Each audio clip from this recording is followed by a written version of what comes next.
Panjar tank आज अभी जब ये नाम सुनते हैं तो एकदम पावर और फौजी दुम दिखता है। पहले विश्व युद्ध के बाद जर्मनी हार गया था, उसके बाद ये टैंक आया। ट्रीटी ऑफ वर्साइज जिसमें जर्मनी को कमजोर करना था, उसी से पैंजर टैंक बनाने का आइडिया आया। जर्मनी को टैंक्स बनाने से मना किया गया था, लेकिन वो चुपके से आर्मरेड वॉरफेयर के बारे में पढ़ते रहे। उन्होंने एक नई फौज के सपने देखे, स्पीड, चालकी और टैंक्स की ताकत से भारी हुई जैसे पांजर। 1930 के शुरू में चुपके से पहले पांजर प्रोटोटाइप्स बनाए गए। ये आगे के मॉडल से सिंपल थे, लेकिन जर्मन टैंक डिजाइन के मेन प्रिंसिपल्स इनमें थे फायर पावर, प्रोटेक्शन और मोबिलिटी का बैलेंस। पांजर आए, हल्के हथियार वाला लेकिन तेज, वो देखभाल के लिए था। पांजर स्टी उसके 20 मिलीमीटर कैनन के साथ ज्यादा मार सकता था, लेकिन उसमें आर्मर कम थी। यह शुरू के टैंक्स वेयरमाख्त के लिए आर्मर्ड वॉरफेयर सीखने के टूल्स थे। 1939 में जब युद्ध शुरू हुआ तो पांजर पूरी दुनिया पर छोड़ दिया गया, जो इसके असर के लिए तैयार नहीं थी। पोलैंड जल्दी हार गया, उसका फ्लैट मैदान टैंक्स के लिए परफेक्ट था। ब्लिट्जक्रीग यानी बिजली युद्ध शुरू हुआ।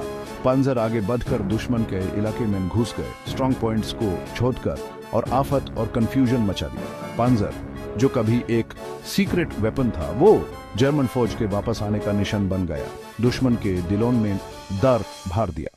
पांजर टैंक अपने अलग अलग रूप में अपने टाइम का एक इंजीनियरिंग का कमाल था। 3 चीजों का मिक्स, फायर पावर, प्रोटेक्शन और मोबिलिटी। हर चीज इंपॉर्टेंट थी। बैटलफील्ड पर इनकी ताकत एक दूसरे से जुड़ी हुई थी। पांजर का मैन हथियार मॉडल और साल के हिसाब से अलग अलग था। शुरू के वर्जन्स में मशीन गन्स या छोटे कैनन्स थे, जबकि बाद के मॉडल्स में तेज गन्स थी जो दुश्मन के टैंक्स और खंडहरों पर दूर से हमला कर सकती थी। पांजर पास उसको कई अपग्रेड्स माइल। युद्ध के दौरान उसकी फायर पावर बढ़ती रही ताकि अलाइड टैंक्स का मुकाबला कर सके। क्रू और इंपॉर्टेंट पार्ट्स की रक्षा करना पांजर का आर्मर था। आर्मर प्लेटिंग की मोटे और एंगल युद्ध के साथ बदलते रहे। डिजाइनर्स हमेशा प्रोटेक्शन और वेट में बैलेंस ढूंढते रहे। स्लोप्ड आर्मर सोवियत यूनियन ने शुरू किया था, लेकिन जर्मनी ने जल्दी अपना लिया। ये दुश्मन के गोलों को इफेक्टिवली डिफ्लेक्ट करता था। पांजर का आर्मर स्ट्रॉन्ग होने के बावजूद इनविंसिबल नहीं था। एलाइड एंटी टैंक गन्स और टैंक्स युद्ध के साथ और पावरफुल होते गए। मोबिलिटी पांजर की खासियत थी। पेट्रोल या डीजल इंजन से चलने वाले पांजर सड़कों पर तेज स्पीड पकड़ सकते थे, जिसे वो जल्दी आगे बढ़ सकते थे और फ्लैंकिंग मैन्यूवर्स कर सकते थे। उनका ट्रैक सस्पेंशन सिस्टम मुश्किल होने के बावजूद दूसरे टैंक से बेहतर ऑफ रोड परफॉर्मेंस देता था।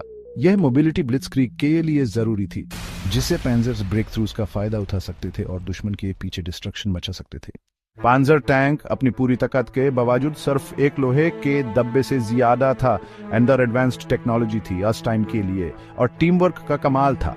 क्रू आमतौर पर 5 लोग एक साथ काम करते थे। हर मेंबर टैंक के लिए इंपॉर्टेंट था।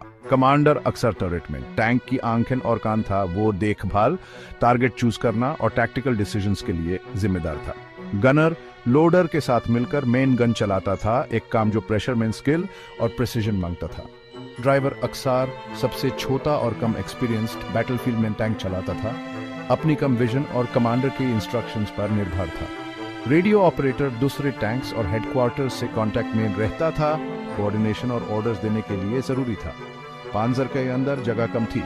क्रू इंजन की गराज, ट्रैक्स की आवाज और दुश्मन के अटैक के डर के बीच काम करते थे। कम्युनिकेशन जरूरी थी, अक्सर हैंड सिग्नल्स और चिल्लाते हुए कमांड्स से होती थी। तांग जगह युद्ध के स्ट्रेस के साथ एक्सपीरियंस्ड क्रूज को भी तकलीफ दे सकती थी।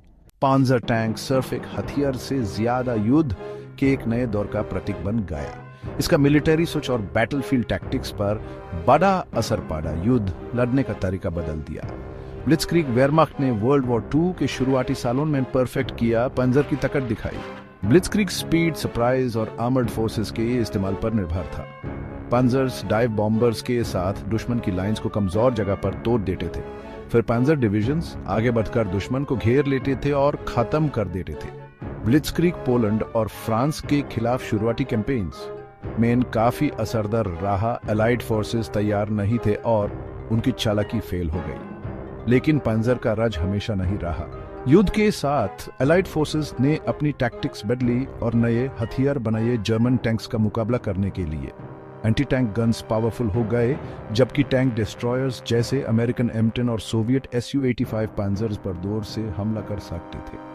1943 में बैटल ऑफ कुर्स्क हिस्ट्री की सबसे बड़ी टैंक बैटल एक टर्निंग पॉइंट थी। रेड आर्मी बहुत सारे T-34 टैंक्स और एंटी टैंक डिफेंसेस के साथ जर्मन अटैक को रोक दिया और पांजर डिविजन्स को बड़ा नुकसान पहुंचाया।